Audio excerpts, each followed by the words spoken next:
जय हिंद प्यारे बच्चों। चलिए हम स्टार्ट करेंगे क्लास 12th का बहुत ही बेहतरीन चैप्टर, आपका चैप्टर नंबर 2 है और उसमें हम शुंग वंश तक पढ़ लिए हैं और शुंग वंश के बाद स्टार्ट करेंगे कर्णम वंश। कर्णम वंश बहुत ही छोटा वंश है, इससे प्रश्न नहीं पूछा जाता, इस पर ज़्यादा दिमाग लगाना नहीं है। कोई भी साल इससे प्रश्न नहीं पूछा गया है, बहुत ही छोटा वंश होता है, इस वंश से प्रश्न नहीं बनता है और इतना छोटा वंश था, सब इसमें जितना भी शासक आया सब लोल बकलोल आया है।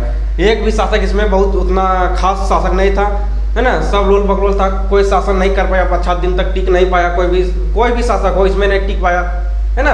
तो जिसके कारण ये क्या हुआ, और हम बार बार ये समझा रहे हैं कि कोई भी राजा हो जिसने भी अपना अपना राजधानी बदला है वो अब अस्तित्व से खत्म हो गया है, अस्तित्व से खत्म हो गया, वो ज़्यादा दिन तक राजगद्दी नहीं संभाल पाया। जैसे कर्णव वंश है, कर्णव वंश 43 वर्ष तक ही शासन किया। कर्णव वंश पूरा टोटल साम्राज्य मिलाकर 43 वर्ष शासन किया, वो भी घींच पाया ना। कहने का मतलब है कि मालगाड़ी घींच तो थोड़ा बहुत तो घींचा, ऐसा कोई जैसे करने का मतलब ये इसमें आया था वासुदेव जो था, ये वासुदेव जो था ये थोड़ा बहुत जो है आगे तक ले गया, शासन चलाया था आगे तक मगध पर। लेकिन क्या किया था, इसका एक गलती ये था कि इसने विदिशा को अपनी राजधानी बना लिया था। हालांकि इसमें क्या हो रहा था कि जितना भी शासक पहले चंद्रगुप्त मौर्य जो था, वो जो भी अपना राजधानी बनाया था वो कहाँ था, राजधानी उसका कहा था पाटलिपुत्र था, और शुरू से अंत तक पाटलिपुत्र बना हुआ था। लेकिन बिंबिसार ने थोड़ा सा जो है उसमें राजगिरी बनाया था, है ना, बिंबिसार बनाया था, है ना, बिंदुसार नहीं, है ना, बिंबिसार। ठीक है, तो याद रखना।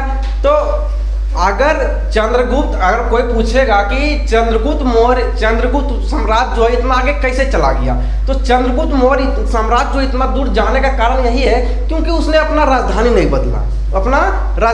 बदला। सुनना है बढ़िया से, यहाँ से प्रश्न पूछेगा सब्जेक्टिव, ठीक है। हम पढ़ा रहे हैं कर्णव वंश लेकिन समझा रहे हैं चंद्रगुप्त मौर्य, क्योंकि इतिहास है, इतिहास समझाने के लिए बहुत दूर दूर तक जाना पड़ता है ना। तो चंद्रगुप्त मौर्य जो इतना दिन तक शासन कैसे कर पाया मगध साम्राज्य पर, इसका कारण यह है कि उसने अपनी राजधानी नहीं बदला। जो बाप दादा उसका राजधानी बनाकर गया था, उसी राजधानी पर बेचारा वो लोग भी शासन कर रहा था, और ये भी कारण था। और उसके बाद ये भी कारण था कि लोल बकलोल शासक जो उतना नहीं आया, सब प्रतापी शासक आया, सभी प्रतापी शासक आया। जैसे राजा अशोक अपने आप में ये प्रतापी शासक था, है ना, ये बहुत ही प्रतापी शासक था ये। और जब तक ये मगध साम्राज्य पर था तब तक कोई मगध साम्राज्य के ऊपर जो आग उठाकर कोई नहीं देख पाता था, है ना, कोई भी मौर्य साम्राज्य के ऊपर आग नहीं दिखाता था, कोई भी किसी का कोई भी दुश्मन देशों का दुश्मन जो राजा था उसका हिम्मत नहीं था कि मौर्य साम्राज्य के ऊपर जो है आग उठाकर देख पाए, मौर्य साम्राज्य को जो अस्तित्व से हटा सके, ये नहीं किसी का कारण था। और जब अशोक मर भी गया था तो युगों युग तक उसका खौफ था, मगध साम्राज्य पर उसका खौफ था, डर से कोई आक्रमण नहीं करता था। ऐसा इतिहासकार बताता है कि अशोक के मरने के बाद भी मगध साम्राज्य में जो उसका खौफ था, है ना। लेकिन क्या करोगे, लोल बकलोल शासक आया, नगदशक जो है शासक था, लोल बकलोल था, उसका भी हत्या कर दिया, है ना। उसके बाद उसके जगह पर दूसरा वंश आ गया, है ना। तो कहने का मतलब यह है कि, और ये भी देखो, जब भी कोई शासन किया है तो मंत्री ही राजा को मारता था, और शुरू से लेकर अंत तक। और आज भी यही काम होगा, शुरू से लेकर अंत तक। कहने का मतलब यह है कि हर्यक वंश से लेकर यहाँ सातवाहन वंश तक जितना भी राजा मराया है, तो इतिहास गवाह है कि मंत्री ने ही राजा को मारा है, और मंत्री ने वही राजा को मारा जो बकलोल था, है ना, जो चक्कर पकड़तनी ज्यादा करता था, है ना, जो चक्कर पकड़तनी ज्यादा करता था। एक था, जैसे कहने मतलब नंद वंश में एक शासक था, घनानंद था, ये ऑर्केस्ट्रा देखता था बहुत ज्यादा,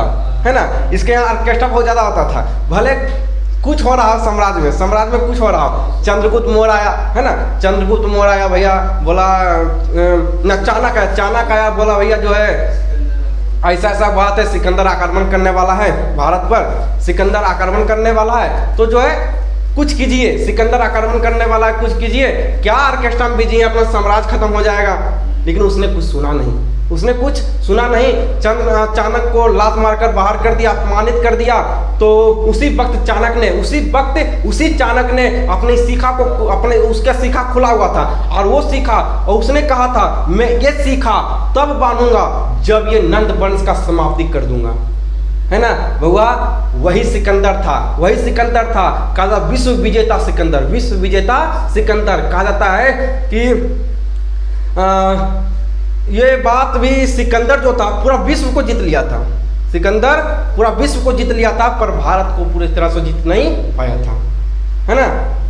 ठीक है, याद रख सिकंदर के भी हौसले आली थे, याद रख कि सिकंदर के भी हौसले आली थे, लेकिन जब गए जमीन पर से तब उनके भी हाथ खाली थे।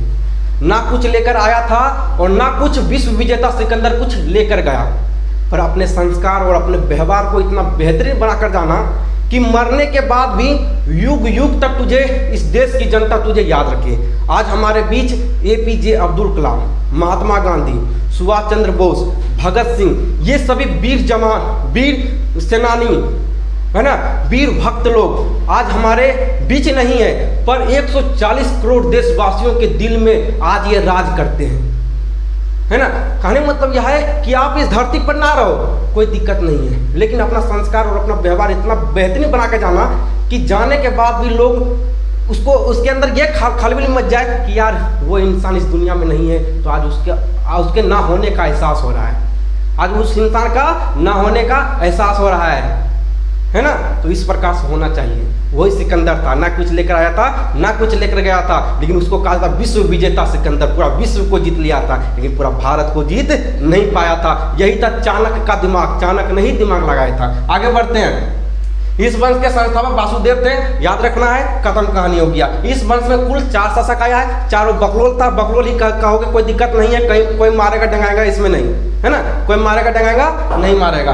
पहला था वासुदेव था, दूसरा भूमिपुत्र था, तीसरा तारायण था, चौथा सुसार्म था, सब बकलोल था। की पढ़ोगे बकलोल के इतिहास के तो हम कहते हैं बकलोल के इतिहास को यहाँ समाप्त कर देते हैं, है ना, एक गोली मार देते हैं जय की पढ़ोगे इसको। इसने 14 वर्ष तक राज किया था, 14 वर्ष तक, कहने मतलब यह है भूमिपुत्र सर्वाधिक वर्षों तक शासन किया था। कहने मतलब यह है एक ही शासक था जो कि 14 वर्ष तक शासन किया था, 14 वर्ष तक शासन किया था, जिसका नाम था भूमिपुत्र। क्या नाम था? भूमिपुत्र ने भूमि पर 14 वर्ष तक राज किया। बस सिंपल सा याद रखना है, ट्रिक से याद रखना है कि 14 वर्ष तक राज किया था, या वंश 43 वर्ष तक शासन किया था। कौन ऐसा वंश है जो कि सबसे कम मगध साम्राज्य पर राज किया था? कभी कभी क्वेश्चन बन जाएगा। कौन सा वंश था? कर्ण वंश था, याद रखना है। कौन सा वंश? कर्ण वंश था, जिसने 43 वर्ष तक जो है मगध साम्राज्य पर राज किया था। ठीक है, आगे बढ़ते हैं। उसके बाद सब भूमिपुत्र जो है कितना वर्ष तक शासन किया था? इधर देखो, 14 वर्ष तक। इस वंश का आयोग शासक सुसार्म की हत्या उसी के मंत्री सिमुक ने कर दिया। 30 ईस्वी पूर्व तथा सातवाहन वंश का स्थापना कर दिया। हो गया, जो हम बार बार समझा रहे वही हो रहा है। यहाँ देखा बगुआ बकलोल शासक है। बकलोल शासक कौन है? तो सुसार्म जो है ये बकलोल शासक है। तो इसका मंत्री ने फायदा उठाया कि भाई हम तो देखते आ रहे हैं कि हरियंके वंश से देखते आ रहे हैं कि जब किसी ने मारा तो मंत्री मारा है, तो भैया हम भी फायदा उठा लेते हैं, तो इसने भी फायदा उठाया। और सिमुक ने सुसार्म का हत्या कर दिया। सो से सिमुक, सो से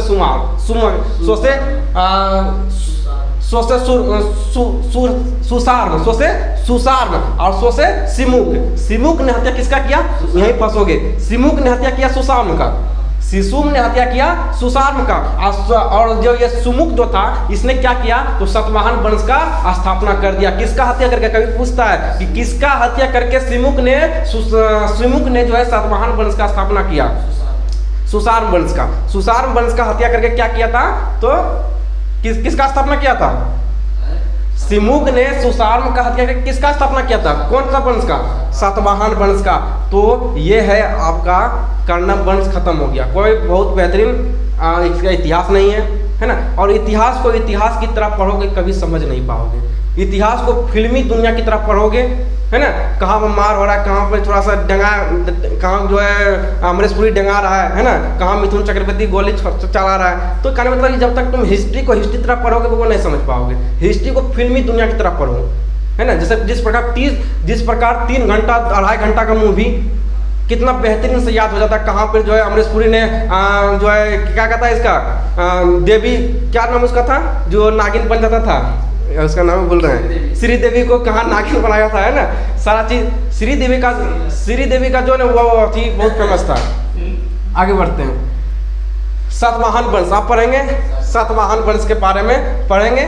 और थोड़ा सा वीडियो लंबा ना हो जाएगा तो जो है सातवाहन वंश को इसी में हम पढ़ लेते हैं, कोई दिक्कत नहीं है, पढ़ लेते हैं। इस वंश के स्थापना सिमुक ने किया था, जिसने अपनी राजधानी तगर को बनाया। देखो ये भी वंश अब विनाश हो जाएगा, ये भी वंश विनाश की ओर चला जाएगा।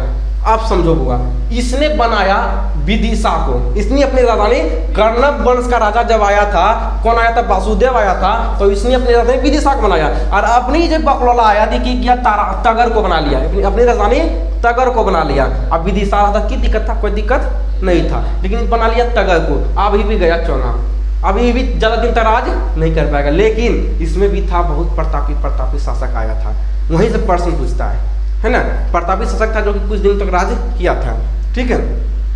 तो याद रखना है सातवाहन वंश का स्थापना किसने किया, तो सिमुक ने किया था। सातवाहन वंश का स्थापना किसने किया, सिमुक ने किया था। याद रखना है सिमुक ने किया था। कब किया था, तो 300 BC से लेकर 250 AD, 250 AD सब समझाएंगे। AD और BC मतलब, BC मतलब हो गया कि ईसा मसीह के पूर्व, और AD मतलब हो गया ईसा मसीह के पहले। कहने मतलब यह है कि ये ऐसा वंश था जो कि ईसा मसीह के पहले भी राज किया और ईसा मसीह के बाद भी राज किया, शासन किया था। आगे समझ में, इसके बारे में डिटेल भी समझाएंगे, एक बेहतरीन सा वीडियो बनाकर समझाएंगे, कोई तरह से परेशानी नहीं लेना है। जितना ध्यान रखना है, सिमुक था जिसने सातवाहन वंश का स्थापना किया था। आगे बढ़ते हैं। प्रारंभ में यह वंश महाराष्ट्र में था, लेकिन शक शासकों ने इसे छोड़ने पर मजबूर कर दिया। कहने मतलब यह है पहले जो सातवाहन वंश था ये महाराष्ट्र में था, मुंबई में था, लेकिन कुछ शक शासकों ने इसे भगा दिया, वहां से शक शासकों ने भगा दिया, ठीक है, याद रखना है। आगे बढ़ते हैं। उसके बाद सातवाहन की राजधानी प्रतिष्ठान थी जो गोदावरी नदी के तट पर थी। कहने मतलब यह है कि सातवाहन जब तक अस्तित्व में नहीं आया था, सातवाहन जब तक मगध साम्राज्य पर नहीं राज किया था, तब उससे पहली राजधानी उसकी कहाँ थी, तो याद रखना है प्रतिष्ठान। कहाँ थी, प्रतिष्ठान। हालांकि यहाँ क्वेश्चन इतना डीप में नहीं पूछा गया, लेकिन याद रखना है कि सातवाहन वंश की पहली जो राजधानी थी, यानी कि कहने का मतलब यह है कर्णव वंश पर राज करने से पहले, सातवाहन वंश पर राज करने से पहले उसकी जो राजधानी थी वो कहाँ थी, तो याद रखना है प्रतिष्ठान थी। कहाँ थी, प्रतिष्ठान थी, ठीक है। आगे बढ़ते हैं। उसके बाद सातवाहन की राजधानी भाषा प्राकृत था और लिपि ब्राह्मणी थी। याद रखना है सातवाहन वंश जो था इसका जो राजकीय भाषा था, इसका राजकीय भाषा मतलब समझते हो, जो इसका राज्य का भाषा था, इसका जो राज्य का जो भाषा था वो क्या था, प्राकृत थी। कौन सी भाषा थी, प्राकृत थी। भाषा कौन सी थी, प्राकृत थी। और लिपि जो था ब्राह्मणी थी। लिपि कौन सा था, ब्राह्मणी थी। और जैसे हम लोगों का लिपि क्या है, देवनागरिक लिपि है, उसी प्रकार उस सबका लिपि कौन सा था, ब्राह्मणी था। कौन सा था, ब्राह्मणी, क्योंकि ये पूरा साम्राज्य ब्राह्मण साम्राज्य है। पढ़ा रहे हैं ना, बार बार पढ़ा रहे हैं कि शुंग वंश जो है, शुंग वंश हो गया, कर्णव वंश हो गया, सातवाहन वंश हो गया, ये सभी ब्राह्मण समाज है। कौन सा समाज है, ब्राह्मण समाज है, ठीक है, याद रखना है।